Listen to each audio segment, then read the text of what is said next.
नागपूरमध्ये पहाटेच्या सुमारास घडलेल्या लुटीच्या घटनेचा पोलिसांनी अवघ्या काही दिवसातच छडा लावलाय।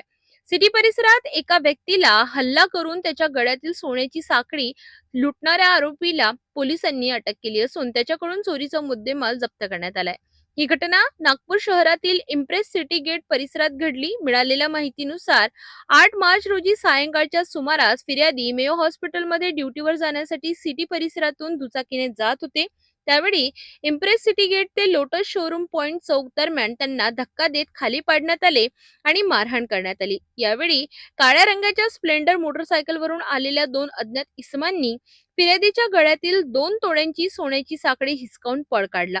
या प्रकरणी गणेशपेठ पोलीस ठाणे येथे गुन्हा दाखल करण्यात आला। दरम्यान पोलिसांनी परिसरातील 50 पेक्षा अधिक सीसीटीव्ही फुटेजची तपासणी केली। तांत्रिक विश्लेषण आणि गुप्त माहितीच्या आधारे पोलिसांनी संशयित आरोपी राजेश उर्फ बाब्या नारायण उईके वय वर्ष 23 राहणार नंदनवन याला ताब्यात घेतले। तपासादरम्यान आरोपीकडून फिर्यादीकडून लुटलेली 20 ग्रॅम सोन्याची साखळी आणि इतर मुद्देमाल जप्त करण्यात आले। ही कार्यवाही पोलीस उपायुक्त राहुल मदने यांच्या मार्गदर्शनाखाली केली असून पुढील तपास सुरू आहे।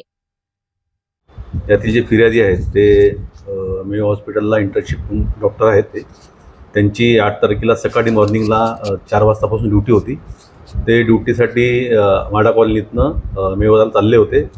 वाटेत आपला अभयसन चौक टू गेरामदेवी चौक टू रमन सायन्स हा जो रोड आहे त्या दरम्यान त्यांची गाडी स्लिप झाली आणि ती गाडीतनं पडले। गाडीतून पडल्यानंतर थोडेसे अनकॉशियस झाले ते। त्याच वेळेस त्याच रोडला एक बाईकस्वार आले होते। त्यांनी त्यांना उठवलं, परंतु उठवल्यानंतर त्यांना त्यांच्या गळ्यामध्ये चेन दिसली सोन्याची।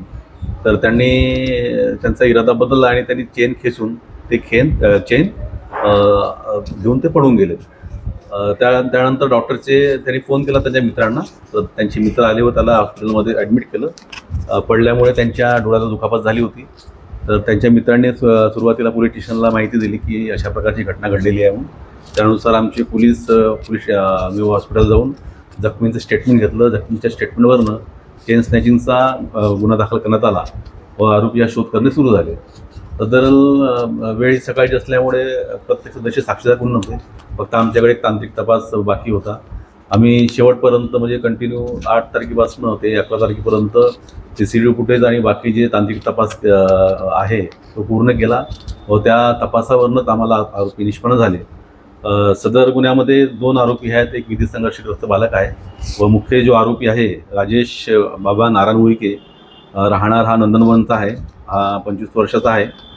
तर याला अटक केलेली आहे व मान्य कोर्टासमोर त्याला प्रोड्यूस करून त्याचा 3 दिवस PCR मिळालेला आहे। सध्या तपास सुरू आहे। सदर गुन्ह्यामध्ये आरोपीकडनं आतापर्यंत एक जी चेन चोरीला गेली होती ती 2 तोळ्याची होती आणि तिचं मूल्य जवळपास 2,40,000 रुपये आहे। 2 मोबाईल्स आहेत असं, आणि त्याची मोटरसायकल ज्या मोटरसायकलवरून ते आले होते ती पण जप्त केलेली आहे।